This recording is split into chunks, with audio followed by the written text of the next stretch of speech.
Assalamualaikum warahmatullahi wabarakatuh. Jumpa lagi dengan saya Pak Vicky. Pada kesempatan kali ini saya akan menjelaskan materi fikih kelas 4, yaitu sholat duha. Nah teman-teman, berikut ini adalah kompetensi dasar dari materi yang akan kita bahas. Selanjutnya yaitu indikator pencapaian kompetensi.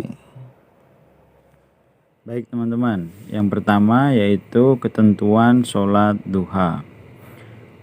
Pengertian sholat duha. Apa kamu tahu apa itu sholat duha? Sholat duha adalah sholat sunnah yang dilakukan seorang muslim ketika waktu duha. Waktu duha ini adalah ketika matahari mulai naik, itu kira-kira mulai pukul 7 pagi ya teman-teman ya, hingga sebelum waktu zuhur. Jumlah rakaat sholat duha minimal 2 rakaat dan maksimal 12 rakaat. Sholat duha dikerjakan setiap 2 rakaat salam. Sholat duha lebih baik dikerjakan secara munfarid atau sendiri. Jadi sholat duha itu minimal 2 rakaat ya teman-teman ya, maksimal 12 rakaat. Cara pengerjaannya yaitu setiap 2 rakaat itu diiringi dengan salam. Selanjutnya yaitu hukum sholat duha. Nah teman-teman, sholat duha ini hukumnya yaitu sunnah muakkad. Sunnah itu artinya jika kita mengerjakan akan mendapat pahala. Namun jika kita meninggalkannya, kita tidak akan mendapat dosa. Sedangkan muakkad artinya sangat dianjurkan. Perbuatan yang hukumnya sunnah muakkad adalah perbuatan yang hampir tidak pernah dilewatkan oleh Rasulullah Shallallahu Alaihi Wasallam. Oleh karena itu, meskipun meninggalkan sholat duha, kita tidak akan mendapatkan dosa. Namun, sebagai bukti cinta kita kepada Rasulullah Shallallahu Alaihi Wasallam, sebaiknya kita merutinkan sholat duha. Selanjutnya, tata cara sholat duha.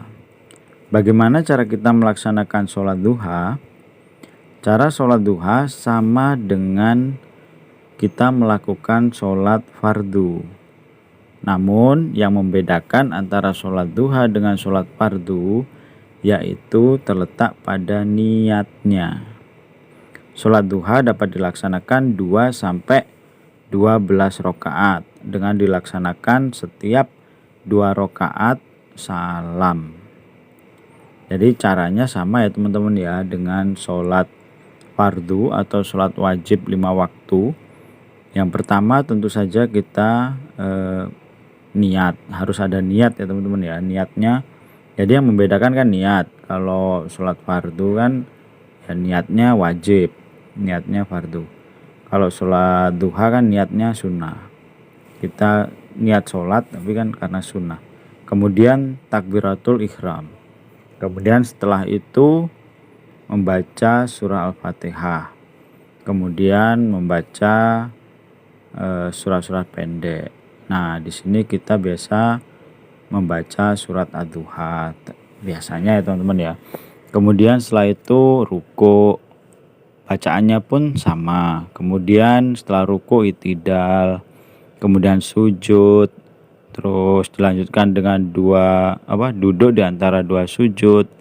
Terus kemudian ada tahiyat juga. Nah, di sini bedanya lagi kalau sholat duha itu langsung menggunakan tahiyat akhir, karena sholat duha ini pengerjaannya kan 2 rakaat langsung salam.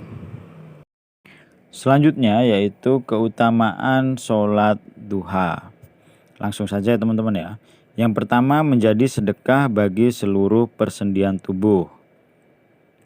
Jadi sholat duha ini pahalanya bisa untuk sedekah bagi seluruh persendian tubuh. Yang kedua, merupakan ghanimah atau keuntungan terbanyak. Hal ini didasarkan atas sabda Rasulullah SAW yang artinya, barang siapa berwudu kemudian pergi pada waktu pagi ke masjid untuk melaksanakan sholat duha, maka hal itu adalah peperangan yang paling dekat, ghanimah yang paling banyak, dan kembalinya lebih cepat. Hadis riwayat At-Tirmidzi dan Ahmad. Yang ketiga, membawa kecukupan sepanjang hari. Sholat duha mendatangkan kecukupan kita selama sehari di hari kita melaksanakan sholat duha. Hal ini berdasarkan hadis qudsi yang artinya Allah Azza wa Jalla berfirman, "Wahai anak Adam, janganlah engkau luput dari 4 rakaat di awal harimu. Niscaya aku cukupkan untukmu di sepanjang hari itu." Hadis riwayat Ahmad. Yang keempat, dibangunkan sebuah rumah di surga. Bagi orang yang rajin sholat duha, maka akan dibangunkan rumah di surga oleh Allah Subhanahu wa Ta'ala. Hal ini berdasarkan sabda Rasulullah SAW yang artinya, siapa yang sholat duha 4 rakaat dan sholat sebelum zuhur 4 rakaat, maka dibangunkan baginya rumah di surga. Hadis riwayat At-Tabrani. Yang kelima, mendapatkan pahala haji dan umroh yang sempurna. Ini maksudnya kita mendapatkan pahala seperti pahala haji dan umroh yang sempurna.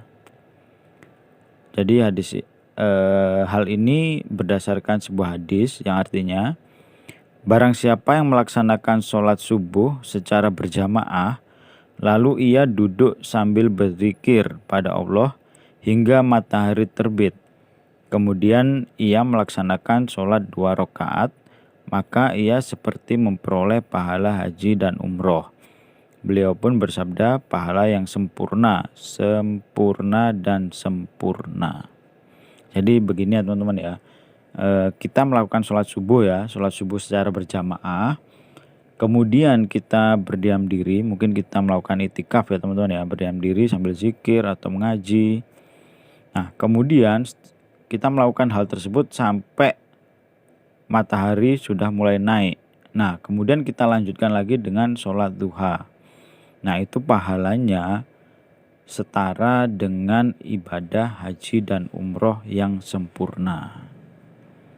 Baik teman-teman, kira-kira setelah penjelasan ini siapa yang masih meninggalkan sholat duha? Jadi sangat rugi ya teman-teman ya jika kita meninggalkan sholat duha. Nah teman-teman, ada lagi nih ya keutamaan dari sholat duha. Yang keenam, mendapatkan ampunan dosa. Hal ini berdasarkan hadis yang artinya, barang siapa yang melaksanakan sholat duha secara terus-menerus, maka akan diampuni dosa-dosanya meskipun sebanyak buih di lautan.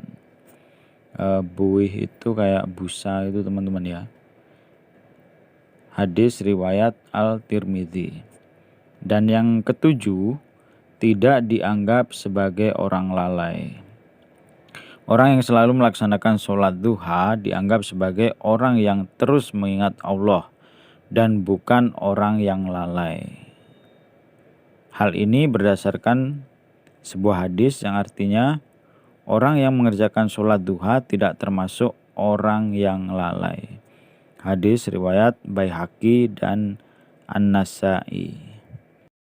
Baik teman-teman, di sini akan saya berikan tugas ya teman-teman ya. Jadi kalian hafalkan doa setelah sholat duha, kemudian didokumentasikan dengan menggunakan video. Nah nanti video tersebut kalian kirim ke nomor WA saya atau ke Telegram bagi yang menggunakan Telegram.